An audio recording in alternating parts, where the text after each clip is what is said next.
that help make sure that my colleagues and I here and senior officials across this city are able to help make sure that this country can run effectively and can thrive. We could not do our work without them. And as a Jewish mother of young Jewish professionals, my first thought was that could easily have been any of my kids or any of my staff.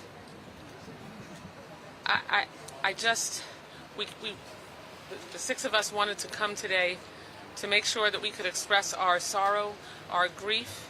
I know I want to express Zichronam Livracha. May the memories of Sarah and Yaron be a blessing. And we have to make sure that we come together across all faiths, all communities, all cultures, to express that this terror, this anti-Semitic hate against the Jewish community must end. And we are a community that has consistently stood with other communities when hate is directed at them. And we have been joined, not as often as we'd like, by other communities. And so I hope so desperately that our communities can come together and continue the work that the Biden administration made with a whole-of-government approach to fighting anti-Semitism, come together to make sure that we can fight terror and make sure that our Jewish institutions and communities across this country are able to keep our people safe and secure. Funding for nonprofit security grant funding has to be increased, has to be released so that the institutions that need to be able to have events like there was last night can keep the people who are participating safe.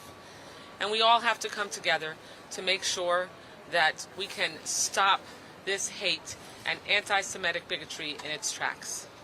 Thank you so much for joining us, and we wanted to come and really express our grief. And now I'll introduce one of the co-chairs of the Congressional Jewish Caucus, Congressman Brad Schneider from Illinois. Thanks, Debbie. I am Brad Schneider from Illinois' 10th Congressional District, and as mentioned, one of the co-chairs of the Congressional Jewish Caucus. Debbie touched on the idea that there's so many young people in this town driven by idealism, driven by the idea that Washington stands for something, that in our founding as a nation, all people are created equal. Last night at this site, there was a gathering sponsored by the American Jewish Committee of young professionals, diplomatic professionals, who were dedicating their careers to the idea of building bridges between people and bridges between nations. Jewish tradition, going back to Rabbi Hillel, famous quotation, "If I am not for myself, who will be? But if I'm only for myself, what am I?" The idea that we belong together. As a nation, our motto, E pluribus unum, from many one. That's the ideal we all believe in and strive for every day in this city. But there's another reality, a reality that's been true my entire life. As a young child, I remember going to synagogue on high holidays, and there would be extra security. There would be guards. In the 1970s and 80s, those guards started carrying longer guns. And in the last number of years, those guards have started appearing not just on the high holidays, but every single day. And in the 19 months since October 7th, 2023, we have seen a rise of anti-Semitism that has been unprecedented in my lifetime. So much so to the point that people are told, don't wear outwards display of your faith. Wear a baseball cap instead of a yarmulke. Take your Star of David and tuck it in your shirt. There is a real fear. So as we gather here today, we are overwhelmed by emotions. Emotions of grief at the loss of two beautiful young people who were prepared to make a life together, heading to Israel to become engaged, to make a promise to each other for a future, united, and to have that future cut short last night. And instead, their families, rather than gathering under the chuppah, will be gathering beside a grave, saying a Kaddish instead of 7 blessings.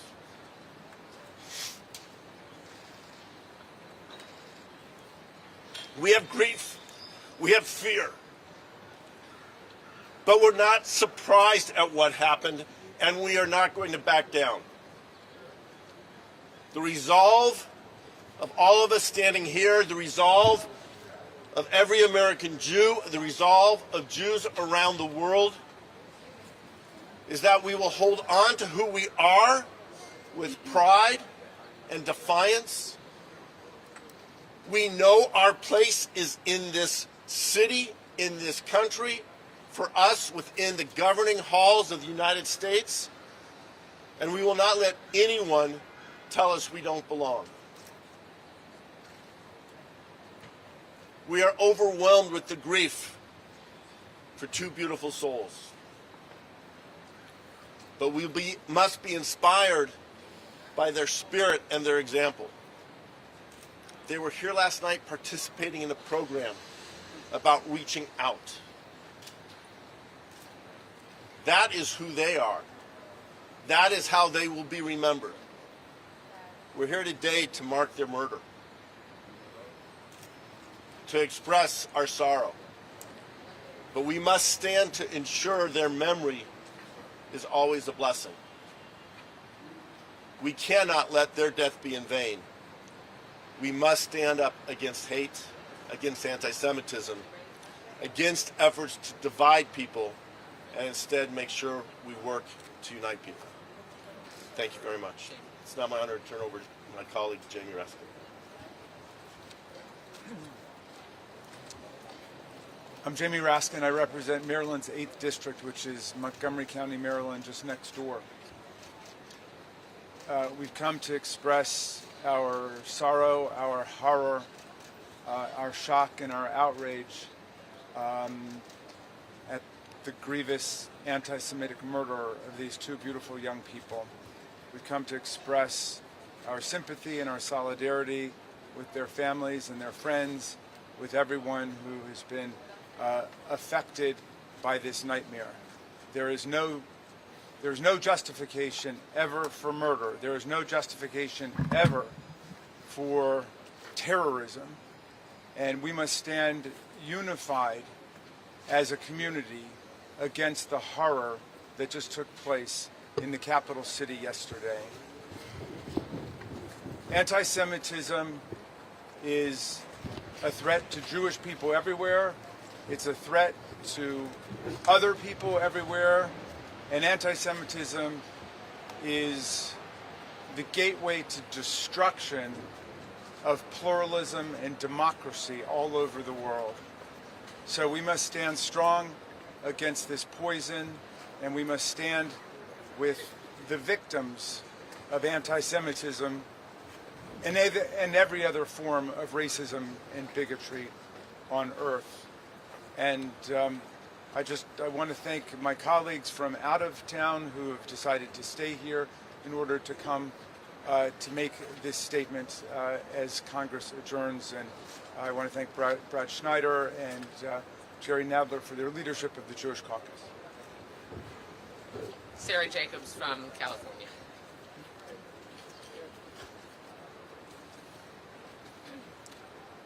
Like my colleagues, I'm horrified by the murder of Yaron and Sarah. May their memory be a blessing and a comfort to all who knew them. And I think it's important to talk about the significance of where we're standing today, the Capitol Jewish Museum. Because this museum serves as a hub for Jewish life, for Jewish community here in DC, for preserving and celebrating the rich history and culture and contributions of Jewish communities. It's a space for building community, creating dialogue, and education which is so needed to address the enduring stereotypes and misconceptions about the Jewish community. a shooting like this took lives from us. It's also meant to scare us. It's meant to take away the places where we should feel safe. It's meant so that every Jewish parent, like my brother and sister-in-law who are dropping their babies off to a Jewish preschool this morning, take a little pause. It's meant so that every person who wears a yarmulke or a Jewish star like I often do wonders, should I wear this today? Should I put this on? It's meant so that every time we walk into a synagogue, into a community center, or just down the street, we wonder if we're safe. But we came here today to honor Yaron and Sarah, and to show that Jews will not shy away from public life. They are trying to scare us, but we will not be scared away. And we're going to keep working to rid the world of anti-Semitism and all forms of hatred and racism and bigotry, so that Jewish people and all people can feel safe everywhere. Thank you. My colleague Kim Schreier.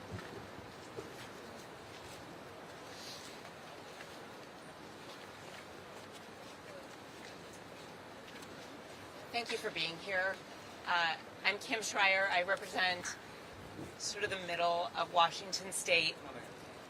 And I am here with my Jewish colleagues, also in mourning and in sympathy with the families of Yaron and Sarah, who just came to an event last night, an event that any of us could have been at, and were gunned down because of either their religion or nationality, by someone who didn't know anything about them, but targeted them for that reason. And it's a reminder. I mean, every time we start to feel safe and take a breath and feel like we're okay in this country, something happens. Tree of Life Synagogue. This absolute tragedy. And I think about, well, that's the reason that my son, since preschool, has been going to a synagogue with guards at the door, where you have to talk to somebody at the gate just to get into the parking lot. And these experiences are meant to scare us, but they're also meant as a reminder that these last 50 years have been kind of a break from thousands of years of anti-Semitism, that it's not gone, that it's been reborn since October 7th of 2023, and that we're all worried. And when it happens to one group, it means really no group is safe. And that's an important message to get across. We live in the United States of America. We have the ability to disagree openly, to express thoughts, to protest peacefully. And political violence and hate crimes are never, ever the answer. And that just adds to the grief that we're all feeling right now, for Yaron and for Sarah and for their families. Thank you. Councilwoman Laura Friedman from California. Hi, I'm Laura Friedman and I represent parts of Los Angeles. This is such a shocking and heartbreaking day, and when I saw the news early this morning of what happened last night, like my colleagues, I was heartbroken, but I also, unfortunately, was not completely shocked, because this event is one of a string of violent and despicable events that we have seen against the Jewish community for the last several years. But we can't let that become the norm in this country. It shouldn't be normal or acceptable that my synagogue in Los Angeles was tagged with swastikas. It can't be normal that my 11-year-old goes to Hebrew school on Sunday and has to have an armed guard open the door to protect a bunch of 10 and 11-year-olds. It can't be normal that after a horrific murder that everyone in this nation should be condemning, we also wake up to see online responses, thousands of people in this country, probably some of them real people, hopefully a lot of them bots, but probably some real people, justifying this murder, excusing this murder, trying to minimize this murder. That should be unacceptable to everyone in this nation. Because if, like me, if you believe that America is a place where everyone is welcome and everyone should be able to practice their religion freely.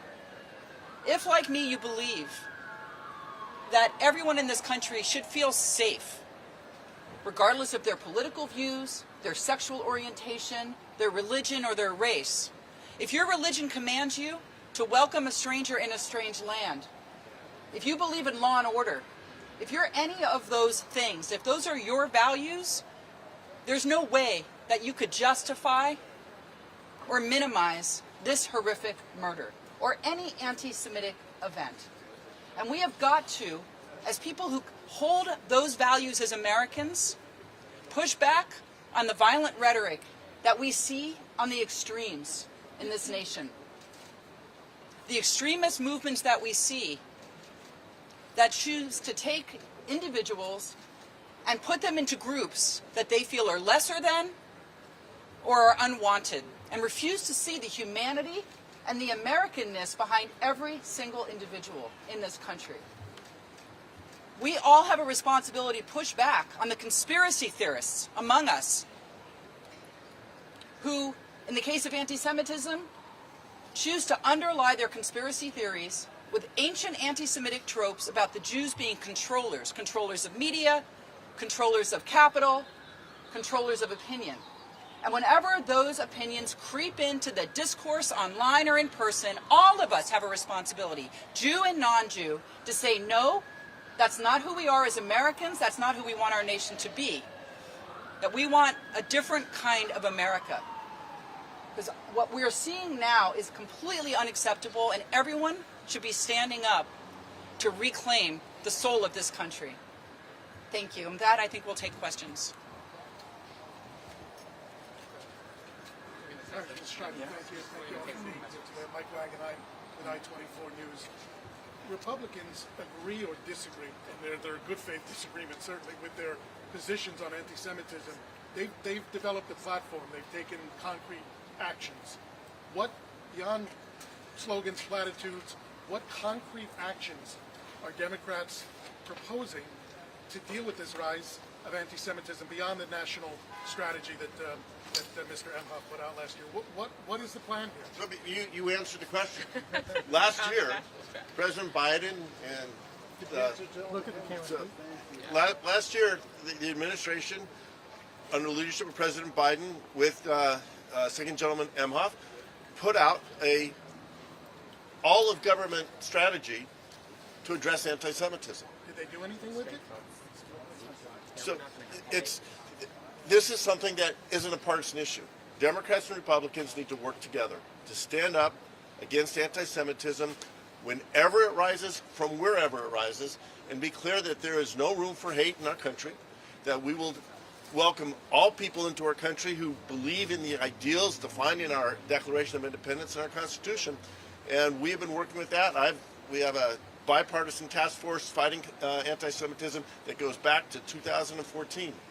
So it's. Can I'd love to jump in and add. As a senior member of the Appropriations Committee, I can run through a list for anyone who would like to know what Democrats have attempted to do. I want to just make sure that it's understood that we're here to express grief and to express our outrage about the death of the murder of two young, incredibly beautiful people who had their whole lives ahead of them, and that this hate has to stop. And so let's show you how we can stop anti-Semitism in its tracks. We need to all come together to increase the funding for the Office of Civil Rights in the Department of Education. When I offered an amendment last year during the appropriations process in committee, Democrats supported the amendment to increase that funding. This is the office that investigates anti-Semitism in educational institutions all across the country, and unfortunately, Republicans opposed it. We have had years and years of fighting to increase the funding for nonprofit security grants. Nonprofit security grants are is the funding for institutions like the Capital Jewish Museum, like synagogues and mosques and other religious institutions and nonprofit organizations and JCCs across the country that sadly have to fund the security guards and the security infrastructure and architecture to keep congregants and participants in events that attend events like the one from last night, that keep them safe. But we have not always had bipartisan support to increase that funding. We've had an administration that has for a time refused to release funding that was already appropriated. And so making sure that we actually are fully engaged in getting resources out in these communities to keep people safe, which is what I was referencing when I opened my remarks, is critical. But I'll just close on this question with this. We all need to stand together to fight anti-Semitism and any form of hate and bigotry. What we don't need is to be weaponizing anti-Semitism, to use anti-Semitism as a weapon and as an excuse to discriminate against and perpetrate hate against other people and take away other people's rights. I just had my last 2 children graduate from college 2 weeks ago. And thank you. They're launched. And I can tell you that we heard stories from my kids' friends and even on the campus that they attended, and I worried every day.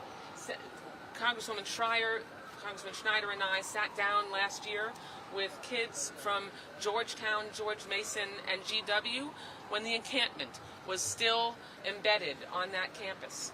And we heard their fear and the persecution that they went through, the halting and preventing of them from being able to cross the threshold of their classroom doors, being spat upon. And we helped make sure that we could get that encampment disassembled, and that we stood with students across this country to help make sure we could keep them safe. But we're not going to allow our community and anti-Semitism to be used as a weapon that will just blow back on our community like it always does for Jews, because eventually we get blamed for everything. And so yes, we must stand against anti-Semitism. We must use resources, and we need to have the whole of government plans that the Biden administration implemented to truly ensure that we can embed the fight against anti-Semitism in every policy-making decision across this country. Thank you for being here today. Yeah. I would just like to put an even finer point on this. I want to be really clear that what is happening right now with using anti-Semitism as an excuse specifically to crack down on institutions of higher learning, that is not acceptable to the vast majority of American Jews. It is antithetical to our values. We understand that these institutions are the institutions that support liberal, democratic values, the values that allow Jewish people in this country to thrive and accomplish for the past 50 years. And I just want to condemn using us as an excuse to crack down on free speech and to crack down on students and to deny funding for our universities that we all graduated from and we are so proud of. That is my comment. Next question. Any other questions? And I apologize. Some of us have planes, Yeah. so Yeah. we're going to wrap it up here, and we can And take have it- and individual have it questions as we go. Okay. And none of us have slept it Yeah, today. right. So, thank Okay, you very much. We'll take questions off to the side. Thank you so much. Thanks again, guys. May their memories be a blessing.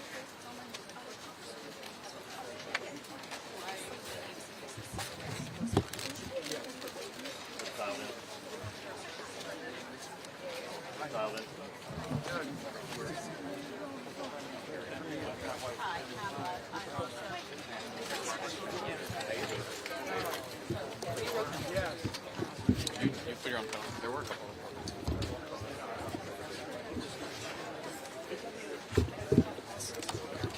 I don't hear anything. Do you hear anything? Hello?